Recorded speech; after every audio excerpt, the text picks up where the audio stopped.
Okay குட்டீஸ், இந்த ப்ரோஸை நான் உங்களுக்கு கொஞ்சம் தமிழில் ஃபஸ்ட்டு சொல்லிடுறேன் பாருங்கள்.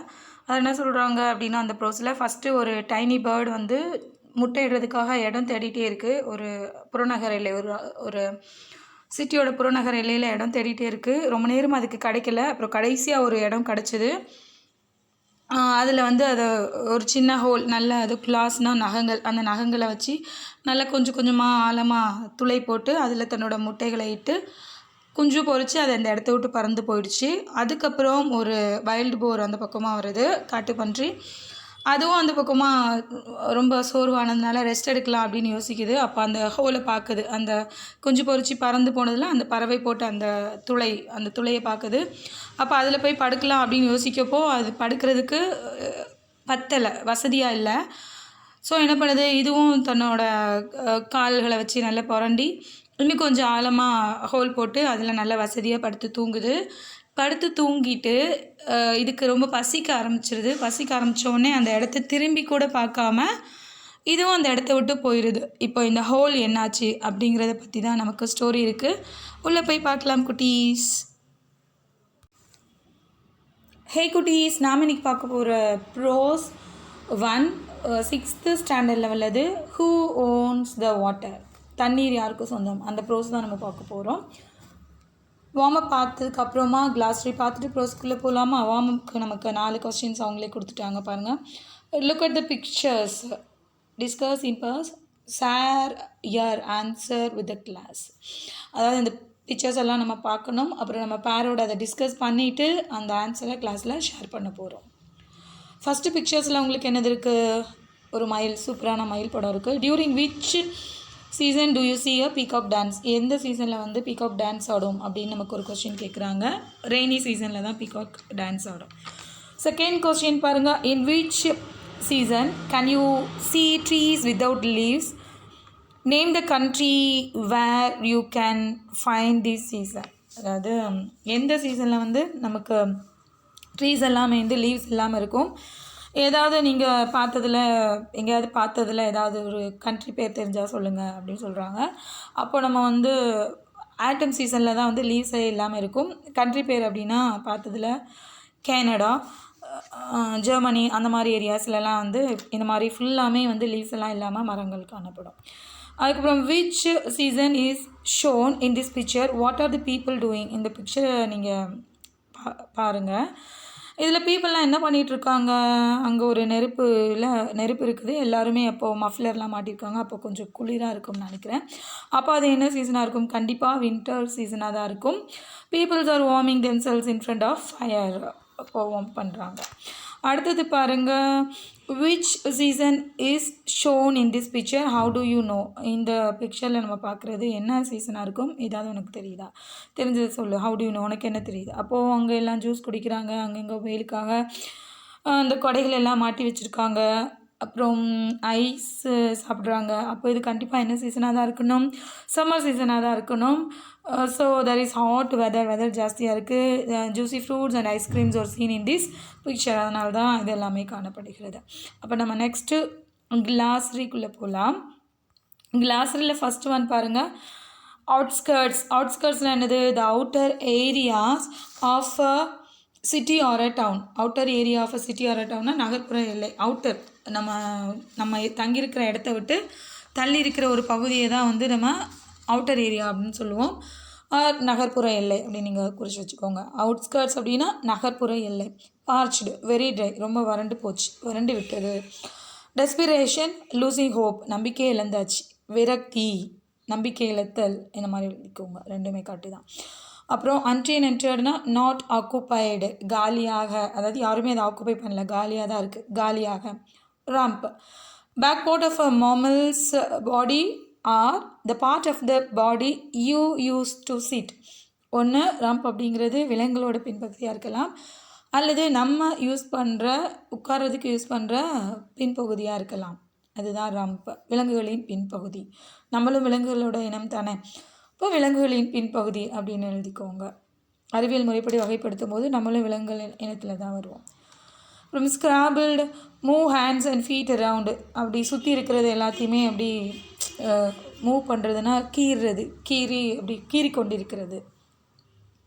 கோசி கம்ஃபர்டபுள், ரொம்ப வசதியாக இருக்கிறது. கோசி வசதியாக கம்ஃபர்டபுளாக இருக்கும் அப்படின்னு சொல்கிறது. Rumble low sound like Thunder, ஏதோ ஒரு சின்ன சத்தம், என்ன மாதிரி இடி மாதிரி, சும்மா இடி மாதிரியான.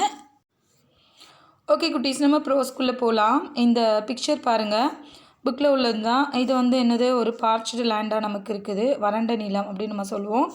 இங்கே வந்து ஒரு 4 eggs இருக்குது. அப்புறம் இங்கே ஒரு டைனி பேர்டு கொடுத்துருக்காங்க. அப்புறம் இங்கே வந்து ஒரு பெரிய ஒரு குட்டி ஹோல் ஒன்று இருக்குது. ஹோல்னால் ஒரு துளை, அது ஒன்று இருக்குது. இப்போ இதை பற்றி தான் நமக்கு ஸ்டோரி வரும். பார்க்கலாமா ஸ்டோரியில் என்ன இருக்குன்னா? Section 1 reading. Listen to the teacher read this section. Once upon a time, on the outskirts of a dusty village, a tiny bird searched for a place to lay her eggs. அப்போ ஒரு முன்னொரு காலத்தில் ஒரு குட்டி பறவை வந்து அவுட்ஸ்கர்ட்ஸ்னால் புறநகர் பகுதியில், ஒரு நகரத்தோட புறநகர் பகுதியில் முட்டை போடுறதுக்காக இடம் பார்த்துட்டு இருக்கு. The land was parched and dry and there wasn't a bush or tree inside. அப்போ கண்ணு கட்டுற தூரத்தில் வந்து அங்கே எந்த ஒரு புஷ்னா நம்ம என்ன சொல்லுவோம், புதர், எந்த ஒரு புதரோ அல்லது ட்ரீனா மரங்களோ அந்த இடத்துல வந்து காணப்படவே இல்லை. ஃபைனலி இன் டெஸ்பிரேஷன்னா என்ன சொல்கிறோம், விரக்தி, ஒரு விரக்தியில் த லிட்டில் பேர்ட் டிஸ்கவர்டு ஷேலோனா ஒரு ஆழமற்ற ஒரு இடத்த பார்க்குது. டிப்ரெஷன் இன் த கிரவுண்டு, ஆக்சுவலாக அது சோர்வோட ஒரு அந்த கிரவுண்டில் ஒரு ஆழம் இல்லாத ஒரு சின்ன இடத்த பார்க்குது. அதாவது ஈஸியாக நகங்களை வச்சு தோணுனா பள்ளமாற மாதிரி ஒரு இடத்த வந்து அது பார்க்குது.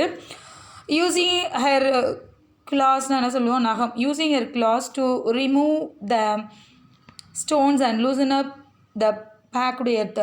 அப்போ அந்த கிளாஸ் யூஸ் பண்ணி அது என்ன பண்ணுது அப்படின்னா, அந்த பேக்டு எர்த்துனா நல்ல அது உறைஞ்சி போயிருக்கிற அந்த வறண்ட பகுதியை நல்லா லூசன் பண்ணி விடுது. அப்புறம் ஸ்டோன்ஸ் எல்லாம் ரிமூவ் பண்ணி விடுது. She broadened the hole under, அந்த ஹோல் என்ன பண்ணுது, அது கொஞ்சம் நல்லா விரிவுபடுத்துது. அங்கே இருந்த அந்த ஹோலை ப்ராடன்னா விரிவுபடுத்துது. Underneath the hot sun's she laid her X.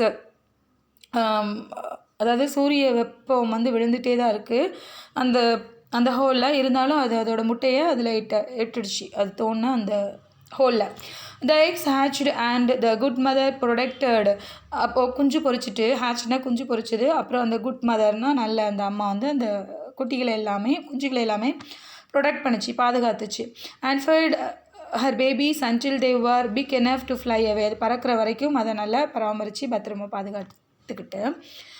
And here our story would have ended, except that this is indeed a tale of the little bird, but a much more interesting one of the whole she used as a nesting temporary nest. அதாவது நீங்கள் நினைக்கலாம் இந்த story வந்து இதோட முடிஞ்சிட்டு அப்படின்னா, இல்லை, இந்த ஸ்டோரி இன்னும் முடியலை. பறவை வந்து தற்காலிகமாக ஒரு டெம்ப்ரவரி நெஸ்ட், ஒரு குட்டியாக அதை பயன்படுத்திச்சுல, கூடாக பயன்படுத்திச்சுல, அந்த துளையை பற்றின சுவாரஸ்யமான கதை தான் இது. அந்த பேர்டோட வந்து அந்த பறவையோட இந்த ஸ்டோரி முடியலை. அது தோண்டி வச்சுட்டு போணுச்சுல அந்த துளையை பற்றின ஸ்டோரி தான் அப்படின்னு நமக்கு அடுத்த பேராகிராஃப் கொடுக்குறாங்க. அப்போ நீங்கள் கேட்கலாமே, ஹோல் யூ மே ஆஸ்க், துளையா, அதை பற்றி என்ன கதை அப்படின்னு கேட்கலாம். What could be interesting about a hole in the ground, அப்படி என்ன அந்த ஆச்சரியப்படுற அளவுக்கு அந்த துளையில் இருக்குது. Well, this hole grew to be quite important as you will discover. இந்த குழி வந்து எவ்வளோ முக்கியமானதாக மாறப்போகுது அப்படிங்கிறத நீங்கள் போக போக தெரிஞ்சுப்பீங்க அப்படின்னு நமக்கு சொல்கிறாங்க. அப்புறம் நெக்ஸ்ட்டு பேராகிராஃபில் வந்து இந்த வைல்டு போர் பிக்சரை நமக்கு காட்டுறாங்க. வைல்டு போர், இது என்ன அப்படி சொல்லி பார்த்தீங்கன்னா, வைல்டு போர்னால் பார்க்குறதுக்கு பன்றி மாதிரி தானே இருக்குது, ஆனால் இது காட்டு பன்றி. வைல்டு போர்னால் நமக்கு என்னது, காட்டு பன்றி. இதை பற்றி நமக்கு இந்த பேராகிராஃபில் சொல்ல போகிறாங்களாம். என்ன சொல்கிறாங்கன்னு பார்ப்போமா? துளைக்கும் அந்த ஹோலுக்கும் இந்த வைல்டு போருக்கும் ஏதாவது ரிலேஷன் இருக்குதான்னு பார்க்கலாம். For sometime the whole remind dusty. கொஞ்சம் காலமாக அந்த ஹோலை யாரும் பயன்படுத்தாதனால அது கொஞ்சம் டஸ்டியாக இருந்தது. அண்ட் அன்டென்டட்னா ரொம்ப வந்து காலியாக வேறு இருந்துச்சு. Until one day passing wild boar settled his rump into the depression. அப்போ ஒரு நாள் வந்து அந்த வழியாக ஒரு வைல்டு போர் வந்து பாஸ் ஆகிருக்கு. அப்போ அது ரம்ப்னா என்னது, விலங்குகளோட பின்பகுதி, உட்காரலாம் அப்படின்னு பின்பகுதியை பயன்படுத்தி அந்த இடத்துல அதுக்கு டிப்ரெஷன், ரொம்ப சோர்வாக வேறு இருந்ததுனால அங்கே உட்காரலாம் அப்படின்னு அது யோசிச்சது. The pit was not comfortable enough and getting up. அந்த பிட் வந்து அது உட்கார்ந்து எழும்புறதுக்கு படுக்கிறதுக்கு வசதியாகவே இல்லை. ஸோ என்ன பண்ணுச்சு, he scraped and dug carving a bit of more hospitable proportion. அது வந்து என்ன பண்ணுச்சு, ஸ்க்ரேப் பண்ணி அந்த குழியை வந்து நல்ல ஹாஸ்பிட்டபிள்னால் நல்ல வசதியாக அது உட்காந்து எழும்புறதுக்கு தகுந்த மாதிரி அதை மாற்றிக்கிச்சு. Backing into this hollow he turned around a few times and with a satisfied grunt settled down to a long snooze. நம்ம கொஞ்சம் நேரம் லாங்னா கொஞ்சம் நீண்ட நேரம் தூங்குறதுக்கு இது வசதியான இடம் தானா, நல்ல சேஃப்டி தானா அப்படின்னு சுற்றி முற்றி பார்த்துட்டு அதை தூங்க ஆரம்பிக்குது. Very long snooze it was too. அது ரொம்ப நேர தூக்கமாக கூட இருந்துச்சு. The bear then and scrabbled in his sleep loosening the earth around his cosy dug out. அதாவது என்ன பண்ணுச்சு அப்படின்னா, அன்டில் த ஃபேடிங் சன், சூரியன் மறைகிற வரைக்குமே கோசினா வசதி அங்கே இங்கே நல்லா புரண்டி ஸ்க்ராப் பண்ணி அந்த குழியை நல்ல வசதியாக்கி அதுக்கு தகுந்த மாதிரி வசதியாக்கி ஏத்தெல்லாம் லூஸ் பண்ணி ஜாலியாக படுத்து தூங்குச்சு.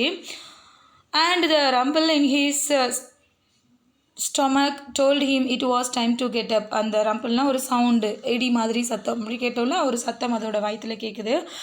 சூரியன் வர மறைஞ்சு போச்சு. ஸோ அப்போ அது நினைக்கி it was time to get up, இந்த நேரம் வந்து நம்ம எழுந்திருக்கிறதுக்கான நேரம் தான் அப்படின்னு அது நினைக்குது. With a mighty stretch and final kick. அப்போது மைட்டி ஸ்ட்ரெச் அப்படின்னா அப்படி உதைக்குது, நல்ல உடம்ப நல்லா வளைச்சி ஃபைனல் ஒரு கிக் பண்ணுது, உதைச்சிட்டு the hungry bear departed his day bed without a backward glance. அப்போது நல்லா உதைச்சிட்டு அந்த குழியை கூட அது திரும்பி பார்க்கவே இல்லை, அது பாட்டி அதோட பகல் நேரம் முடிச்சுட்டு அப்படி கிளம்பி போயிட்டே இருக்குது. அந்த ஹோல் அப்போ அப்படியே தான் இருக்குது, அந்த துளை இன்னும் கொஞ்சம் பெருசாக வேறு ஆயிருக்கு, அது அப்படியே தான் இருக்குது. And is that it you will enquire to which I will reply. அதாவது நீங்கள் கேட்கலாம், முடிஞ்சிட்டா அப்போ ஸ்டோரி இதோட முடிஞ்சிட்டா, இப்போது பன்றியும் போயாச்சு, அதுக்கப்புறம் நமக்கு அந்த பறவையும் போயாச்சு, டைனி பேர்டும் போயாச்சு, அப்போ ஸ்டோரி முடிஞ்சிட்டா அப்படின்னு நீங்கள் கேட்பீங்க தானே. ஆனால் ஸ்டோரி முடியலை. No, it isn't it, dear one. Not by a long shot. Our story has just begun.